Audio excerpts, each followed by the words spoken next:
लिंग पुराण में 7 गलतियां बताई है कंगाल होने की। ये गलती अगर आपने भी करी है तो जिंदगी में कितना भी पुण्य करोगे उसका फल नहीं है। आज की कथा को लिखकर रखना, शायद तुम्हारी जिंदगी संवर जाए। लिंग पुराण में 7 गलतियां बताई है व्यक्ति को बर्बाद होने की। पहली गलती है, उसमें से अगर आप स्वीकार कर रहे हैं ये गलती तो समझ लो कि गलती आपने करी है। गंगा जल तो बुलवाया टैंकर भरकर, 21,000 बेलपत्र भी समर्पित कर रहे हो। आप मंदिर के अंदर बैठ गए, दर्शन करने वाला आता रहा, किसी को अंदर प्रवेश नहीं दिया। आप गंगा जल चढ़ाते रहे, आप बेलपत्र चढ़ाते रहे, आप स्वयं पूजन करते रहे, और दूसरा व्यक्ति ना जाने किस भाव से, किस रूप में आकर भगवान की सेवा करना चाहता था। पंडित जी ने आपके चक्कर में उसको जल नहीं चढ़ाने दिया, पंडित जी ने आपके चक्कर में उसको बेलपत्र नहीं चढ़ाने दिया। पहली गलती यह हो गई कि भगवान के भक्त को भगवान से दूर कर दिया गया। अब उठा लो श्रीमद् भागवत कथा। 2 देवताओं ने गलती करी थी। एक ब्रह्मा जी ने गलती करी थी कि गाय बछड़ों का हरण कर लिया था। 1 वर्ष होने में 1 दिन था तब ब्रह्मा जी ने गाय बछड़े वापस दिए थे। दूसरी गलती इंद्र ने करी थी, जल वृष्टि करी तब भगवान कृष्ण को गोवर्धन पर्वत उठाना पड़ा। दोनों देवताओं ने गलती करी, पर भगवान कृष्ण ने इंद्र को क्षमा कर दिया पर ब्रह्मा को क्षमा नहीं करा। क्यों नहीं करा? क्योंकि इंद्र को क्षमा इसलिए करा क्योंकि इंद्र ने जब जलवृष्टि करी तो सारे ब्रजवासियों को भगवान के चरणों में लाकर छोड़ दिया। सारे ब्रजवासी गोवर्धन पर्वत के नीचे आकर बैठ गए, भगवान के चरणों में आ गए। और ब्रह्मा ने जो गलती करी वो ऐसी गलती करी कि भगवान से गाय और बछड़ों को दूर कर दिया। जो भगवान से भगत को दूर कर दे उसको शंकर कभी क्षमा नहीं कर सकता। इसलिए बर्बादी का पहला कारण आप भक्त और भगवान में दूरी बना दी। दूसरा कारण, भगवान की जब पूजन कर रहे हो, 21,000 बेलपत्र चढ़ा रहे हो, गंगा का जल चढ़ा रहे हो, चंदन चढ़ा रहे हो, अबीर चढ़ा रहे हो, गुलाल चढ़ा रहे हो, तो तुम्हारे भीतर ये अहंकार, जब तुम पूजन करके उठो तो उठते समय तुम्हारे भीतर अभिमान नहीं होना चाहिए कि मैंने जो अनुष्ठान करा उसके बराबर कोई नहीं कर सकता। तीसरा कारण कहा कि भगवान की सेवा तो आप कर रहे हो, भगवान की चाकरी में तो आप लगे हो, भगवान की आराधना भी कर रहे हो, दिया भी लगा रहे हो, धूप बत्ती भी लगा रहे हो, स्नान भी करा रहे हो, पंचामृत स्नान भी करा रहे हो, सारी पूजन अर्चना सब तुम कर रहे हो। पर हो सकता है इस पूजन अर्चना में आप केवल 3 घंटा पूजन करते हो और बाकी के समय किसी न किसी की जीवात्मा को दुख पहुंचा रहे हो। एक कथा में एक बात कही थी कि भले मंदिर में दिया मत लगाओ, भले मंदिर में जाकर धूप बत्ती मत जलाओ, भले मंदिर में जाकर भोग मत लगाओ, भले मंदिर में जाकर जल मत चढ़ाओ, कुछ मत करो, भले भगवान को नए कपड़े मत पहनाओ, भले तुम्हारी मर्जी पड़े भगवान को भोग मत लगाओ, पर शास्त्र कहता है कुछ मत करो, पर एक काम जरूर करना कि किसी के चेहरे पर प्रसन्नता ला देना तो मंदिर में दिया जलाने के बराबर होगा। किसी के चेहरे पर चमक ला देना, प्रसन्नता ला देना तो अगरबत्ती लगाने के बराबर होगा। किसी गरीबड़े के, किसी दुखी के चेहरे पर अगर तुमने प्रसन्नता ला दी तो वो भगवान को कपड़े पहनाने के बराबर होगा। मालूम पड़े तुम मंदिर में पूरी सब्जी बांटो, मंदिर में भोजन कराओ, मंदिर में सारा पकवान चढ़ाओ, और कोई तुम्हारे कारण अगर दुखी है तो तुम्हें वो सुख का भान नहीं हो सकता। तीसरा कारण है हमारा, वो सुख नहीं पी सकता। चौथा कारण है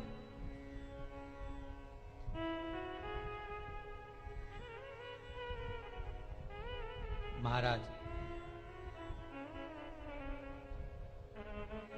जिस मंत्र को पढ़ा जा रहा है, जिस मंत्र का स्मरण किया जा रहा है,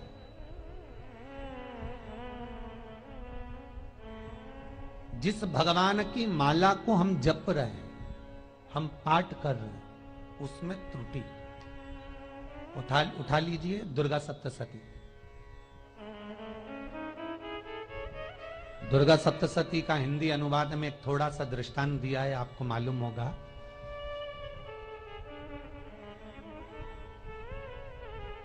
एक जजमान सप्तशती का पाठ कराते थे नवरात्रे में। नवरात्रे पूरे होते थे और उनकी पत्नी मर जाती थी। सप्तशती के अंदर लिखा है, बहुत ध्यान से सुनिएगा।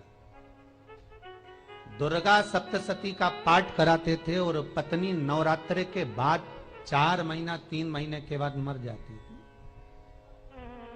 बहुत दुखी था सेठ। एक शादी करी, दूसरी करी, तीसरी करी, चौथी करी, चौथी पत्नी भी मर गई। बहुत दुख हुआ। आज वो गुरुजी के पास चले गया, गुरुदेव, गुरुजी, गुरुदेव, गुरुदेव। गुरुजी बोले क्या हो गया? सेठ जी बहुत दिनों के बाद आ रहे हो, क्या बात है गुरुदेव? मेरे को एक बात समझ में नहीं आती कि मैं नवरात्रे में सप्तशती का पाठ कराता हूं, देवी जी का यज्ञ करवाता हूं, माता रानी को चूनर पहनाता हूं, उनको सुंदर बिछुड़ी, पायल, चुनरी सब पहनाता हूं, कन्याओं का भोजन करवाता हूं, भंडारा करवाता हूं, जवारे बोता हूं, अखंड ज्योत लगाता हूं, पर नवरात्रि जैसी पूरी होती है उसके 2 महीने 3 महीने बाद मेरी पत्नी क्यों मर जाती है? 4 पत्नियां मेरी मर चुकी हैं, 5वीं मैंने शादी करी है। गुरुदेव आप कृपा करिएगा, कुछ तो बता दीजिए, कुछ करुणा कर दीजिए। गुरुजी बोले जब तू सब कुछ अच्छा कर रहा है, जोत भी जला रहा है, कन्या भोज भी करा रहा है, चुनड़ी भी चढ़ा रहा है, भंडारा भी कर रहा है, जोत भी लगा रहा है, जवारे भी बो रहा है, माता रानी की सेवा भी कर रहा है, अखंड रात्रि व्रत कर रहा है, सब कुछ तूने करा, यज्ञ भी करा, फिर तेरी पत्नी क्यों मर सकती है? ऐसा हो ही नहीं सकता। नहीं गुरुदेव, मेरी 5वीं शादी है गुरुदेव, अब की बार आप कृपा करिए। गुरुजी ने कहा तेरे पंडित जी को अनुष्ठान पर बुला, मैं कमरे में बैठकर सुनूंगा सप्तशती का पाठ, तब मैं ध्यान करूंगा। गुरुजी अंदर के कमरे में जाकर बैठ गए, ब्राह्मण पाठ करना प्रारंभ करा और ब्राह्मण ने पाठ करना प्रारंभ करा। उसमें एक शब्द आ गया, भारयंतु बक्षंतु, भारयंतु बक्षंतु। उसमें बोलना था भय पीड़ा को, हे जगत जननी तू भक्षण कर जा, पर ब्राह्मण बोलता था भार्या तू भक्षण तू, मेरी पत्नी को, मेरी भार्या को तू भक्षण कर दे। पंडित जी जैसे ही बोले गुरुजी बाहर निकल कर आ गए। पंडित जी को रोका, रुकिए गुरुदेव, आप हर साल अनुष्ठान कर रहे हो जजमान के यहाँ और बोल देते हो भार्या तू भक्षण तू, हे देवी तू मेरी पत्नी को खा जा, तो माँ हर बार उस पत्नी को निगल जाती है। निवेदन है, शब्द सुधार लीजिए, शब्द ठीक है। चौथा कारण है कि आप जो पाठ कर रहे हो, आप जो पूजन कर रहे हो, आप जो अनुष्ठान कर रहे हो, उसमें कुछ ना कुछ गलती जरूर हो रही है। ये चौथा कारण है।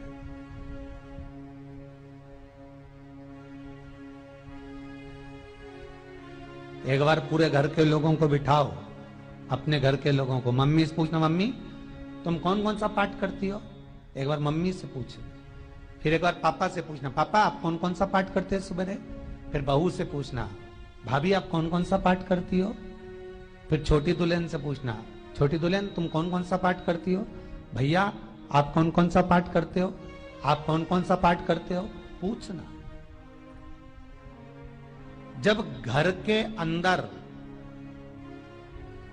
बड़ी बहू अलग तरह का पाठ कर रही है, छोटी बहू अलग तरह का पाठ कर रही है, मंजली बहू अलग तरह का पाठ कर रही है, माँ अलग तरह का पाठ कर रही है, पति अलग तरह का पाठ कर रहा है, तो उसका जो प्रभाव है, कौन सी चीज कहां टकरा रही है, जिसके कारण घर में रोग इतना है कि कोई सही होने वाला ही नहीं है। अब तुम कहो कि सीवर वाले गुरुजी ने उपाय बताया, हमने बहुत करा, पर सही क्यों? तो सही क्यों नहीं हो रहा है? उसका कारण है या तो बड़ी बहू जो पाठ कर रही, या सास जो पाठ कर रही, जो पति जो पाठ कर रहा है, नाते जो भी उस घर के अंदर रहकर जो पाठ अर्चना कर रहा है, उसमें जरूर कुछ ना कुछ ऐसा हो रहा है जिसके कारण वो काम नहीं कर पा रहे। उसमें कुछ ना कुछ गलती हो रही है जिसको तुम समझ नहीं पा रहे, जिसको तुम अपने आप को बहुत विचार करते हो कि मेरे बराबर कोई नहीं कर सकता, मैं शंकर की भगत, मैं राम की भगत, मैं कृष्ण की भगत, मैं जो करती हूँ बहुत अच्छा करती हूँ, मैंने जो किया बहुत अच्छा करा। पर हो सकता है उसी कारण आपको दुख झेलना पड़ रहा,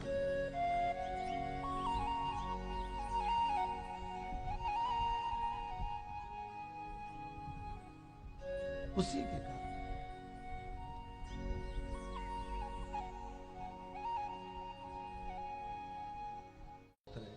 महाराज, हमने जो दान किया, हमने जो पुण्य किया, हमने जो सत्कर्म किया, वो किस जगह पर लगा? पांचवा सूत्र,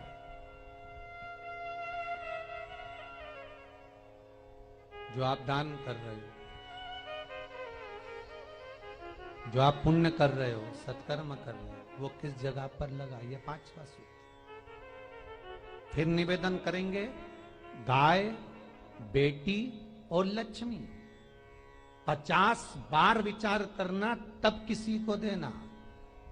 बेटी किसी ऐसे को मत ब्याह देना जो जुआ खेलता हो, मदिरापान करता हो, मांसाहार करता हो, वेश्यावृत्ति करता हो। वो बेटी का सम्मान नहीं करेगा।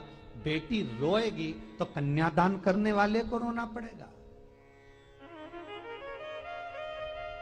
दूसरे नंबर पर गौ माता, गाय ऐसे ब्राह्मण को दान मत देना कि ब्राह्मण के घर में खुद रहने की जगह नहीं और गाय को ले जाकर तुमने दे दिया और उस ब्राह्मण ने जब तक दूध दिया बांध कर रखा, एक तगाड़ी बाल्टी साड़ी के चक्कर में ले लिया, सोने के सींग के चक्कर में ले लिया और बाद में वही गाय कसाई के हाथ में बिक गई और कसाई ने काटा तो बद्दुआ तुमको लगी। बेटी, गाय और लक्ष्मी, पैसा भी किसी ऐसे भिखारी के कटोरे में मत दान देना कि जिसने ले जाकर मदिरापान में लगा दिया, जुए में लगा दिया, वेश्यावृत्ति में लगा दिया। अगर जिस भिखारी के कटोरे में पैसा दिया उसने शाम को ले जाकर मदिरापान में, जुए में लगा दिया, तो लक्ष्मी रोती है कि तूने मुझे गलत जगह पर दिया है, इसलिए अब तुझे रोना पड़ेगा। तब व्यक्ति को रोना पड़ता है, फिर व्यक्ति रोता है। गाय, बेटी और लक्ष्मी 50 बार विचार करो, क्या सही जगह पर दे रहे हो? और अच्छी जगह पर दोगे तो संपदा भी बढ़ती है, सुख आता है। अगर बेटी सुखी रहेगी तो मायके के लोग सुखी रहेंगे, गौ माता सुखी रहेगी तो संसार सुखी रहेगा। और आपने जो धन दिया, आपने जो पैसा दिया किसी भिखारी के कटोरे में, अगर उसने गलत जगह पर लगाया तो रोना तुमको पड़ेगा। किसी आजकल के भिक्षुकों को अगर रोटी दे दो तो लेते ही नहीं, आटा दो तो नहीं लेते।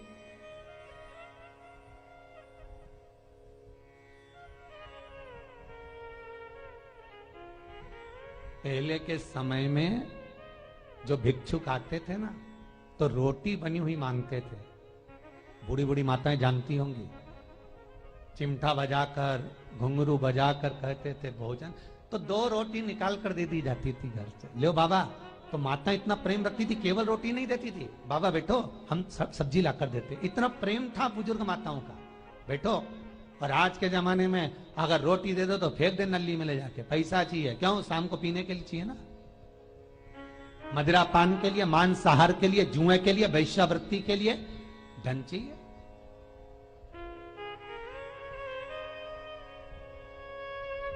भोपाल के और इंदौर के, इंदौर का राजवाड़ा चौराया और भोपाल का लाल घाटी चौराया, इन दोनों चौराहे पर इतने से बच्चे लोग भीख मांगते हैं और उनकी माताएं और उनके पिता रोड के किनारे पर चिलम लगाते बैठे रहते हैं, पांव लंबे करके पड़े हैं और ये कमा कमा के उनको दे रहे हैं। और धन्य हैं ऐसे लोग जो उनको दान भी दे देते हैं। जिसको जरूरत है उस तक कुछ नहीं पहुंचता। अभी भी 4-6 महीने लॉकडाउन चला, जिसको जरूरत थी एक रोटी की उस तक कुछ नहीं पहुंचा, और जिसके पास में पहले से भरा हुआ था उसने और ले जाके भर लिया। जिसको जरूरत थी उस तक नहीं पहुंचा। अभी ठंड आ रही है, बहुत सारी संस्थाएं कंबल बांटेगी, रेलवे स्टेशन पे लोगों को कम्बल उड़ा रहे हैं, कोई सो रहा है जमीन पर उसको कम्बल उड़ा रहा है, बस स्टैंड पे चले गए कोई रोड पे सो रहा है कम्बल उड़ा रहा है, तो इतना बड़ा नाम चलेगा कि उनने कम्बल उड़ाए, कम्बल उड़ाए, कम्बल उड़ाए। और वो कम्बल जिसको उड़ाया वो दूसरे दिन जाकर कपड़े की दुकान पर बेच के आ गया, 200 रुपए लिया है, रात को पीकर फिर सो गया, क्योंकि फिर कहीं कहाँ आएगा, फिर उड़ा के चले जाएगा, क्योंकि इन्होंने तो ये करके रखा है कि नाम कमाना है तो कम्बल उड़ाए जाओ। जिसको जरूरत है वहां तक सामान नहीं पहुंचता भाई, जिसको जरूरत है वहां तक सामग्री नहीं पहुंचती भाई। आपने दिया और उन्होंने ले जाकर बेच दिया, और फिर सोचते हो कि मैंने तो पुण्य करा है। कई लोग कहते हैं मैंने दान करा, मेरे को इतना फल मिलेगा। काहे का दान करा? ऊपर तो जा, यमराज के डंडे पड़ेंगे।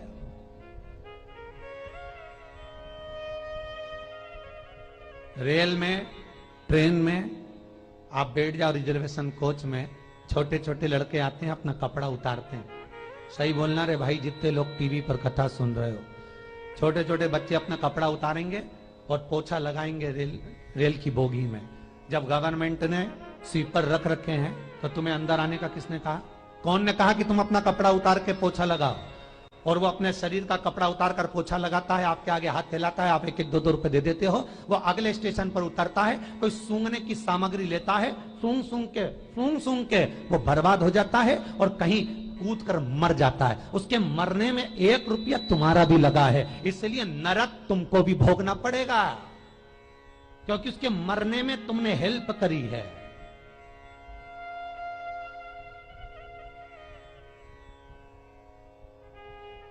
तुमने तो रुपया दिया था भोजन करने के लिए, उसने कोई सूंघने की सामग्री ले ली और सूंघ सूंघ के नशे में मर गया। उसके मरने में 2 रुपए तुम्हारे हैं, 1 रुपए तुम्हारा है, तो भोगना तो तुमको भी पड़ेगा ना।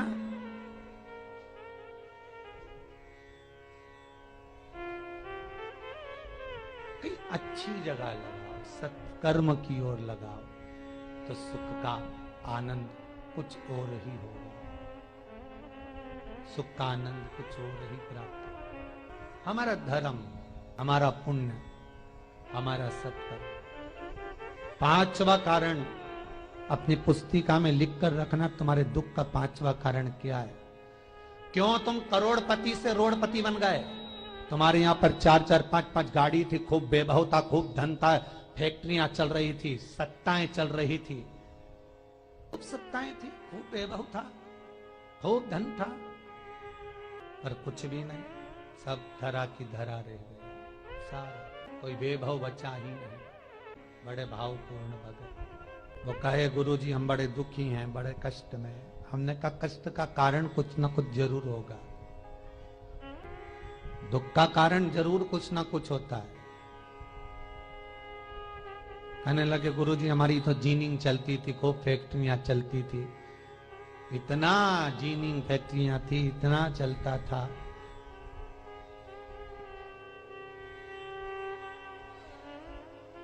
इतनी जीनिंग चलती थी, इतनी फैक्ट्रियां चलती थी, गुरुदेव बहुत दुखी हो गए। हमने कहा दुख का कारण, जो ये 7 कारण है शिव महापुराण के, लिंग पुराण में जो 7 कारण बताए हैं दुख आने के, जब फैक्ट्रियां अच्छी चल रही, जीनिंग अच्छी चल रही, व्यापार अच्छा चल रहा है, तो 7 कारण बताए हैं कि आप उन 7 कारण में से कोई कारण आपके साथ में हुआ है जिसके कारण आप रोड पर आ गए, करोड़पति से रोडपति बन गए। कभी कभी नगर में, गांव में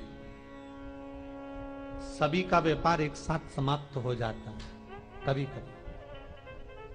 कभी गांव में, नगर में सबका व्यापार एक साथ समाप्त हो जाता है, सबका व्यापार एक साथ ही खल्लास हो जाता है, समाप्त, सभी कर्जे में हो जाते हैं। तो समझ लेना कि उस गांव के खेड़े का देव महादेव, उस गांव का खेड़ापति भगवान शंकर